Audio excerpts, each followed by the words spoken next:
Hey there everybody, thanks for joining me for another one-man review. Today I'll be taking a look at Volume 1 of the Graphic Canon of Crime and Mystery, an anthology put together by Russ Kick and published by 7 Stories Publishing. I've already looked at the first one of these that was just the Graphic Canon of Literature Volume 1.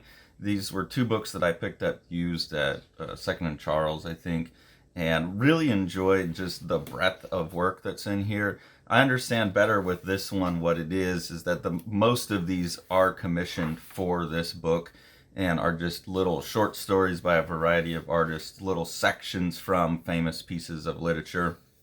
And the other one had me more confused because there was stuff in there that I recognized from larger volumes. So I think a couple of the things in here, if there was already a graphic novel adaptation, they would use a chunk of it. But all of these are most of them are just, this is as much as the artist produced of the book, so there's not extra books out here. So in that, it's not the best reading because a lot of the times you don't get the complete story, you're just getting little snippets. Sometimes you get a longer section that's a complete story, or you have a short enough story that they're finished. But really the way I look at it is this is a cool reason to look at a bunch of new artists and how they're reacting to these old stories, or I shouldn't say old stories, but just classic stories, famous stories. So these ones are obviously all around crime, fiction, mystery, and they're broken into segments as well. So this is like the act of the murder, the act of the crime, I guess. This one here is by Alec Ekman Lawn, based on Baudelaire's The Murderer's Wine. So I'll give you a couple look at the pages there. I'm just going to flip through and show you the art pretty much, not make comments on a lot of them. A section of Crime and Punishment by Rick Geary. I've never been the biggest fan of Geary's art. It's okay. It's a little stiff for me, something about it. A Fratricide by Franz Kafka and Peter Kuiper. I really do like Peter Kuiper's work. The System is a great book. Really great formalist. The Postman Always Rings Twice by James M. Cain, adapted by Sarah Benkin. Really like the art in this one, and really like the formalisms right out the gate of like the character telling the story here and then going on to show the story here. So this one's really playful to me, and the art's good. Nice high contrast, good cartooning in this one. Strangers on a Train by Patricia Highsmith, adapted by Megan Kelso.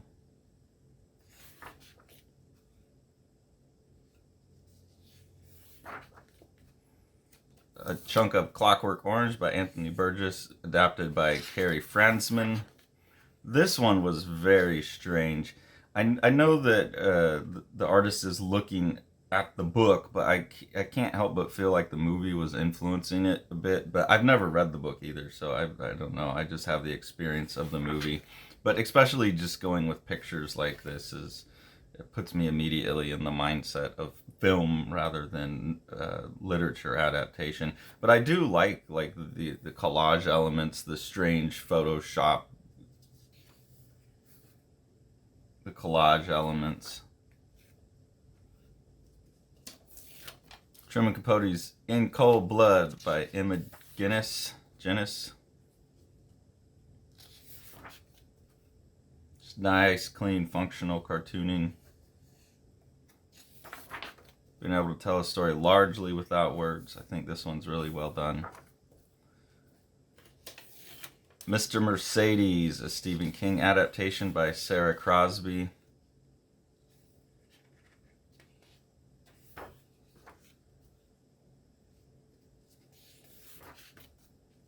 A Marquis de Sade, Justine by R. Sikoryek.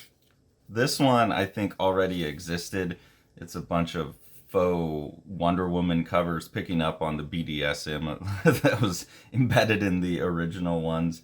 This one's kind of funny to me. I like this. I feel like I've seen this somewhere else as well, and they acknowledged in this little piece here that it was a pre-existing piece that they asked for.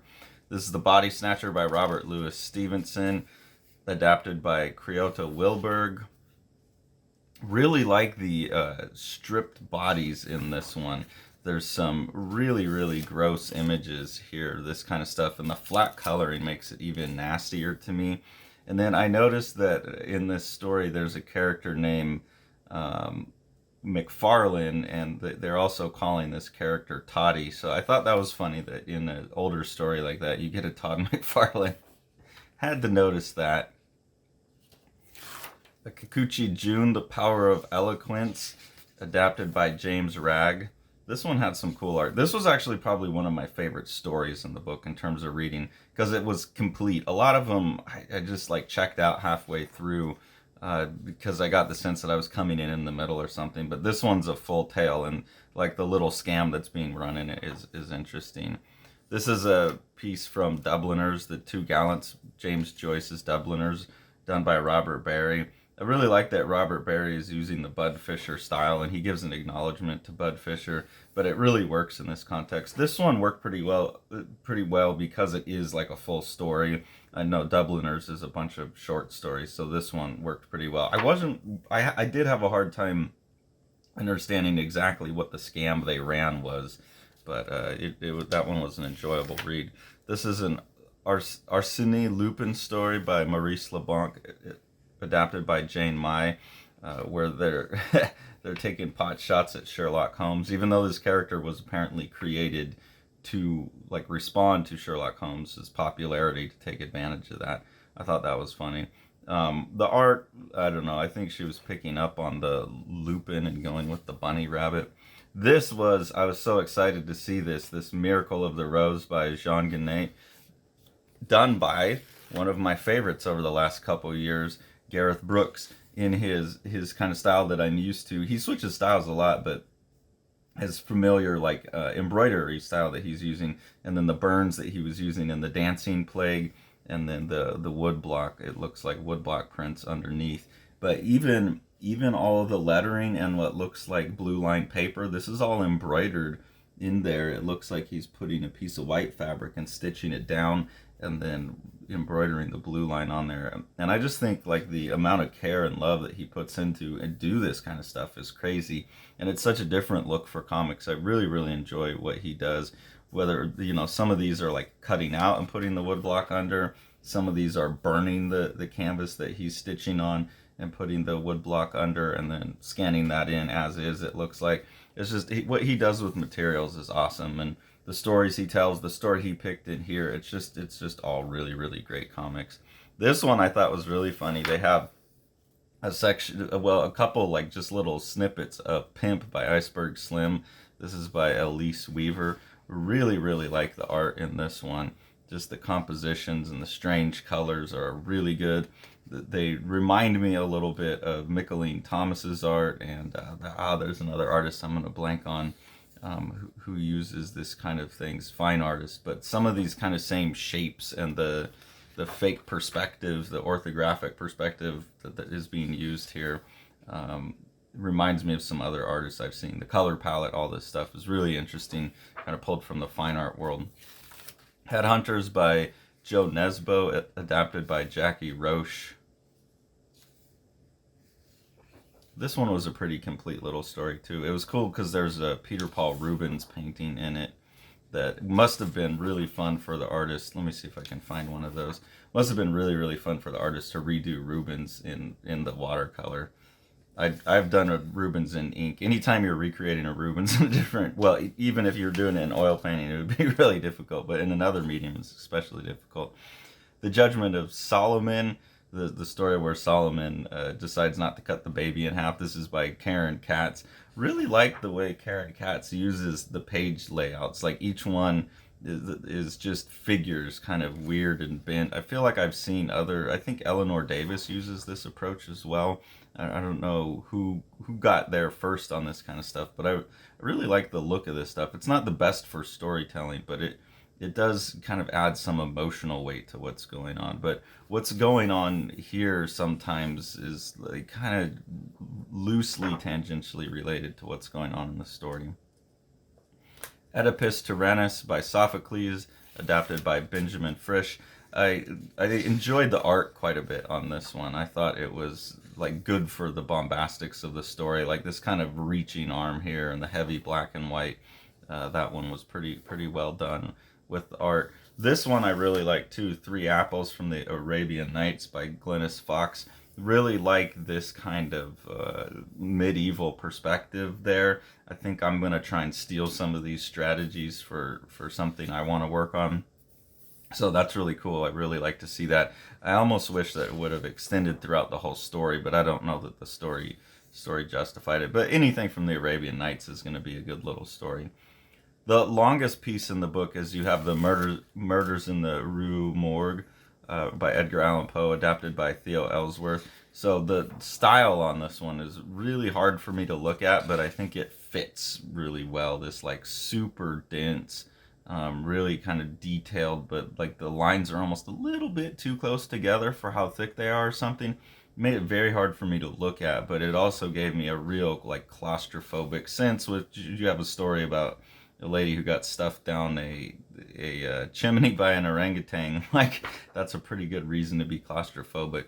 So that was fun, and you can see this is one of the longer ones, and it's nice to have like the full story like at length in here, not just a snippet. Then you get the Speckled Band or Bard by Arthur Conan Doyle. It's a Sherlock Holmes story. This is done by Kim and Gabrielli. Let's see who that. Susie Kim, illustrated by Patrick Gabrielli. So I don't know. These like the Murder in the Rue Morgue and the Sherlock Holmes ones. These ones aren't so interesting to me. I don't know what it is about that like unsolvable mystery, and then at the end some genius comes in and explains it all type story structure that just doesn't appeal to me. So it's hard to read these. So I was just looking at the art, and I don't know. In this one, it's all right. So there's a whole section basically of those type of mystery story structures. This is Pauline Elizabeth Hopkins, Talma Gordon by C. Franks. And again, on this one, I just kind of bounced out halfway through because it's not a story type I'm interested in. I really, really like this one, The Mysterious Affairs at Styles by Agatha Christie, drawn by Ovidia Benishu. The art in this is really, really cool. And I like that you basically are just getting the characters in this one. And they've got like different items, so you could see what they're holding, and that kind of adds to the story. And then instead of getting a whole story, you just get what's going on the night of the tragedy. And there's no explanation of really what even the tragedy was or what happened. But you can just sit here and explore this image and try and figure something out. So it's actually finding a graphic way to show what that genre of literature was doing, where they give you all the details and then you kind of got to figure it out before the author gives it to you. And I like that in this one, it's never given to you. So if you don't know the original story, like I don't, you're kind of just stuck with this, like, what was actually going on? I don't know. Also, just visually, damn, this is a really, really nice art style. Really, really interesting production tricks with all these zip tones and sprays and stuff that look like they're done digitally. And then just the composition and the shapes, having this like extra little piece here with the ladder up to it. I just really, really like the look of that page. So I thought that was a really fun piece. Here you have Jesus and the Adulteress by Roberta Gregory. Really like the art on this one. Simona and Pasquino by Boccaccio, illustrated by David W. Tripp. The stylization of the characters is really nice, and just the fact that it's all silent and told like just with the pictures, and it's kind of poetic that way, was really nice. This is The Scarlet Letter by Nathaniel Hawthorne, illustrated by Sophia Weidman. I like the black and white with the inclusion of just that red in there. I think that looks really nice, and the cartooning in this one's really fun. Really like the art in this. The Prometheus Bound by Aeschylus, adapted by Ellis Rosen. Really good use of big, thick black lines, and then lots of dense little detailed cross-hatching. But there's a lot of nice contrast in this, even though there's not gigantic areas of spotted blacks. The images read really, really clear, and the print quality on this one just snaps different than the other one. So I don't know if the artist just knew how to prepare their files better or something, but this one just pops off the page at me. The other thing I really like about this is that the dialogue isn't just stripped straight out of the original story. There's a lot of like modern colloquialisms and like hey bro, what did you do? And there's humor embedded in this one. It's not a straightforward adaptation. So when you have a story that's like so well known, you can take some more liberties, and you got like this guy flossing on a dragon, and it's just funny. Like this one was enjoyable to read. A lot of them, given that they were snippets and this kind of dodgy old language or just captions that have the actual text in there, they weren't successful as comics, I don't think. And this one really, really works as a comic. And then you have this piece here, House of the Dead by Dostoevsky, illustrated by Haydar Revenu, I think is how you say the name. And really, really like the art in this one. Just working in these like Siberian penal colonies, it looks like. So really cool art, combination of pencil and like wash or acrylic or something like that. This one was hard for me to read, but it has really interesting strategy in it. So this is two stories: The Ballad of Reading Gull and Takasi Boone by Oscar Wilde and Maury Ogai, and it's adapted by Carolyn Picard. And what Picard did is found these two stories that, in her mind, related. They were both about being imprisoned, and ran them one under the other. So you have the Takase Bune story up here, and then you have the Oscar Wilde poem running down here about his time in prison after he was put in for his sexual preferences. And having those two play against each other is a really, really interesting strategy, formal strategy, and I would like to see more of that in comics, like this compare and contrast type of thing. I think that's interesting. The problem I had is just the art and like some of these stylistic choices with these weird shapes and stuff, and where the lettering was placed just made it a little hard for me to follow and read where was I supposed to go next. But I do like these kind of impositions and things like that. It's all interesting. It was just not quite the puzzle wasn't quite put together in a way that was easy for me to read. But there's a lot of interesting strategies in here that I think could be followed up on. And then you get Kafka's In the Penal Colony by Kate Galshin. This one I was like, I love this story. I remember reading this a long time ago, this descriptions of this crazy machine that's being built. It's something that I don't know that I would ever have had the balls to draw.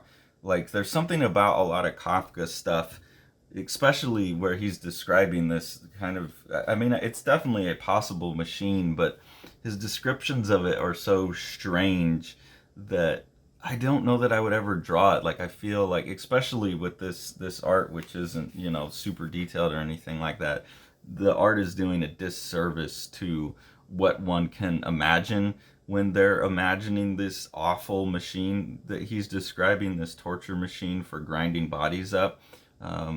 It's like him and Lovecraft and a couple other people like need to exist in writing in my mind, and anytime people try and visualize it, they just steal whatever thunder there is in the writing, and I feel that way about this piece especially. And then you can see like just the insane amount of text that's on these pages that's just overwhelming the art is kind of proof that this is still like there's something in the words that you can't get rid of, that there's all this procedure and things like that. And something about that is just like, I don't know that this was the right story to do. Maybe the metamorphosis you could do visually better, but my memory of this story, I would never draw it. And I just looking at a page like this, it's so rhythmically uneven with like sparse images and then this dense thing and the changes in lettering sizes is just really, really hard to look at, and it's not something where I thought I could read it. So I think that was just a bad choice of a story to adapt, but an interesting challenge also, and it's interesting to see how this artist like tried to do it.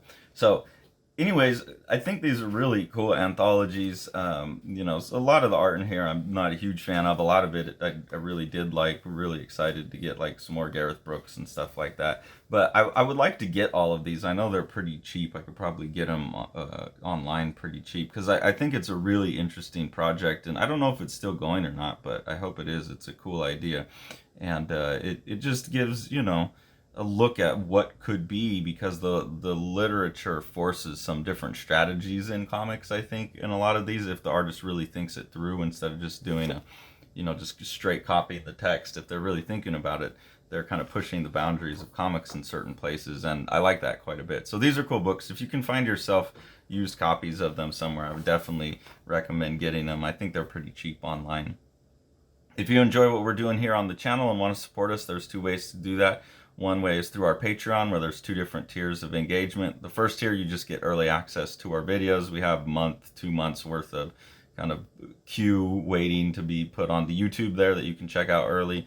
Then the second tier, you get that as well as an ongoing web experiment called Prawn A Day, where we're using AI to kind of track what the AI can do and how its capabilities are growing. And with that story, the audience also has voting rights, so they can help influence how Prawn A Day goes as it repeats on a Groundhog Day cycle. And then you also get early access to previews of my book Bound and Sean's book Discards that we're both working on as much as time allows us. So we really appreciate that, and any of the money we get through the Patreon just helps us buy the books we review, so we try and put the money back into the community and other artists' pockets. The best way to support Living the Line itself is to support what Sean's doing with Living the Line Publishing, so we'll go ahead and take a look at one of his books now. The Eisner-nominated The Strange Death of Alex Raymond by Dave Sim and myself. This is a gorgeously illustrated and designed book, Dave doing most of the illustration, amazing compositions throughout.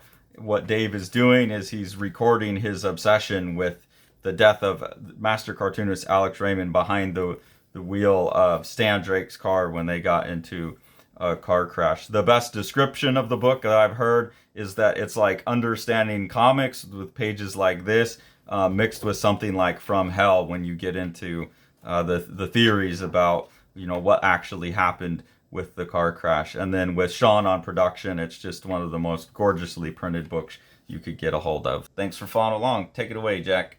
You want to see all these books? Smash that subscribe button and the like button and the bell, and then you get them.